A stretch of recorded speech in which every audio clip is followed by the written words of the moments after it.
எங்கள் அண்ணன் விஜயகாந்த் தெரியுதானே, நான் என்ன கேட்குறேன், அவர் கட்சி ஆரம்பித்தாப்புல அவர் போட்டிட்டார்.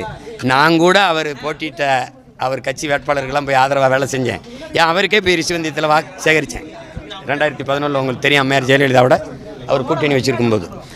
ஆனால் நீ அவர் இருக்கும்போது அவருடைய கட்சிக்கு ஆதரவாக பேசுனதோ அவரை போய் பார்த்ததோ இல்லை. அதே மாதிரி சகோதரர் சீமான் சொல்லியிருக்காரு, ஏன் இப்போ வாய்ஸ் கொடுக்குறீங்க, தலைவர் கேப்டனை வந்து அண்ணன் விஜயகாந்த்னு சொல்கிறாரு அப்படின்னு அவர் எல்லா இடத்துலையும் பேசுகிறத நான் பார்த்தேன். உலகம் அறிந்த உண்மையை சீமான் அவர்கள் உறக்க சொல்லியிருக்கார். அதான் உண்மை. ஓ அப்படியா விஷயம்? ஒரு நிமிஷம். கிளாஸ் ஆடியன்ஸ், மாஸ் ஆடியன்ஸ்னு 2 பேர் இருக்கிறாங்க. அதில் மாஸ் ஆடியன்ஸ் இருக்காங்களே, அவங்க ஒரு நடிகனை ஒத்துக்கணும். அது ரொம்ப முக்கியம். ஸோ அன்னைக்கும் சரி இன்னைக்கும் சரி ஒரு பெரிய ஹீரோ விஜயகாந்த் அவர்கள்.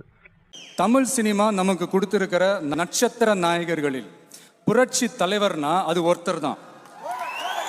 புரட்சி கலைஞர் கேப்டன் அப்படின்னா அது ஒருத்தர் தான். ஃபிளாஷ்பேக். விஜயகாந்த் அவர்களுடைய மனைவி நம்ம ஐயா சகாயம் அவர்களினுடைய மறு உருவம் தான் நமது கேப்டன் அவர்கள். என்னங்கடா கொடுமையா இருக்கு. சகாயம் எங்க இருக்கிறாரு, இவர் எங்க இருக்கிறாரு?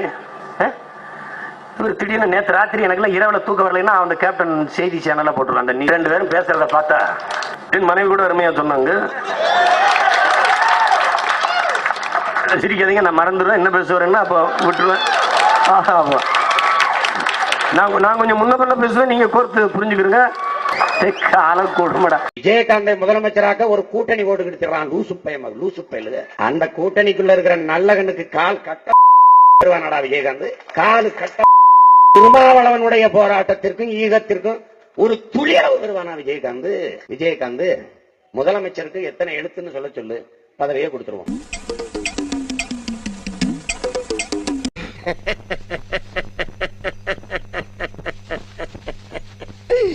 ஐயோ ஐயோ.